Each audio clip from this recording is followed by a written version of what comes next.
हांव पुष्पा प्रमोद गायतोंडे म्हजी एक ल्हानशी कविता तुमकां वाचून दाखयता। ही कविता म्हजी दोन आवडट्यो नाती ईशा आनी दिया हांचे खातीर बरयल्ली आसा। आयकात हां। गुणेस्त आमचे दिया आनी सोबीत ईशा बाय, आमकां सदां खोशेन तांच्या वांगडा खेळूंक जाय। गोरे आनी गुबगुबीत सोबीत आसा तांचो रंग, तांच्या कडेन खेळपाक जातात भुरग्यांची रांग। गोड उतर तांचें आयकूंक येता सदां मजा, गोड उतर तांचें आयकूंक येता सदां मजा। खेळ खेळटात सदां आपालिपा शिपाई आनी राजा, खेळ खेळटात सदां आपालिपा शिपाई आनी राजा। शिक्षणाच्या मळार जावची ती व्हड व्हड, शिक्षणाच्या मळार जावची ती व्हड व्हड।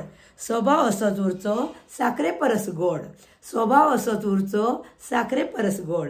देवा कडेन मागता तुमच्या खातीर आयुष्य आरोग्याची इच्छा, देवा कडेन मागता तुमच्या खातीर आयुष्य आरोग्याची इच्छा। वाडदिवसा खातीर आई आबाची तुमकां खूब खूब शुभेच्छा, वाडदिवसा खातीर आई आबाची तुमकां खूब खूब शुभेच्छा। धन्यवाद।